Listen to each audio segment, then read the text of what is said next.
ഇപ്പോൾ നൽകാൻ കഴിയുന്ന ഒരു പ്രധാനപ്പെട്ട വാർത്ത, ഇസ്കോണിന്റെ മറ്റൊരു സന്യാസിയെ കൂടി ബംഗ്ലാദേശ് സർക്കാർ അറസ്റ്റ് ചെയ്തിരിക്കുന്നു. ചിന്മയ് കൃഷ്ണദാസിനെ ജയിലിൽ കാണാൻ പോയ സന്യാസി ശ്യാംദാസ് പ്രഭുവിനെയാണ് അറസ്റ്റ് ചെയ്തിരിക്കുന്നത്. വാറണ്ട് ഇല്ലാതെയായിരുന്നു അറസ്റ്റെന്ന് ഇസ്കോണിന്റെ കൊൽക്കത്ത വൈസ് പ്രസിഡന്റ് രാധാരമൺ ദാസ് എക്സിൽ പോസ്റ്റ് ചെയ്തിരിക്കുകയാണ്. ചിറ്റഗോങ്ങിൽ വെച്ചാണ് പോലീസ് സന്യാസിയെ അറസ്റ്റ് ചെയ്തിരിക്കുന്നത്.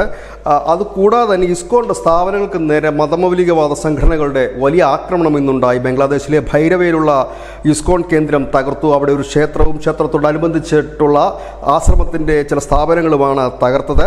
പോലീസ് അന്വേഷിക്കുന്നു എന്ന് പറയുന്നു. തുടർന്ന് വലിയ രീതിയിലുള്ള പ്രതിഷേധം അരങ്ങേറുകയായിരുന്നു. അതിനിടയിലാണ് ഇപ്പോൾ സന്യാസിയെ ജയിലിലുള്ള ചിന്മയ് കൃഷ്ണദാസ് എന്ന് പറയുന്ന ഹിന്ദു സന്യാസിയെ കാണുവാനായി പോയ ശ്യാംദാസ് പ്രഭുവിനെ ഇപ്പോൾ ബംഗ്ലാദേശ് പോലീസ് അറസ്റ്റ് ചെയ്തിരിക്കുന്നത്. ഇതിനെ തുടർന്ന് കൽക്കത്തയിലടക്കം വിശ്വഹിന്ദു പരിഷത്തിന്റെ നേതൃത്വത്തിൽ വലിയ പ്രതിഷേധമാണ് ഇപ്പോൾ തെരുവിലിറങ്ങിയിരിക്കുന്നത്. വലിയ രീതിയിലുള്ള പ്രതിഷേധം അലയടിക്കുന്നു. RSSും സജീവമായി തന്നെ രംഗത്തെത്തുന്നു. ആഗോളതലത്തിൽ ഹിന്ദുക്കളോട് സംഘടിക്കുവാൻ RSS ആവശ്യപ്പെടുകയും ചെയ്തിരിക്കുന്നു. വലിയ രീതിയിലുള്ള ഒരു സംഭവ വികാസം എന്ന് തന്നെ നമുക്ക് പറയേണ്ടി വരും. കാരണം ഒരു സന്യാസിയെ തടവിൽ വെച്ചിരിക്കുന്നു, മറ്റൊരു സന്യാസിയെ അറസ്റ്റ് ചെയ്തിരിക്കുന്നു. അതായത് ഹിന്ദുക്കളെ മുഴുവൻ ഉന്മൂലനം ചെയ്യുക എന്നൊരു ഒറ്റ ലക്ഷ്യം തന്നെയാണ് ബംഗ്ലാദേശിൽ ഇപ്പോൾ നടക്കുന്നതെന്ന് പറയേണ്ടി വരും.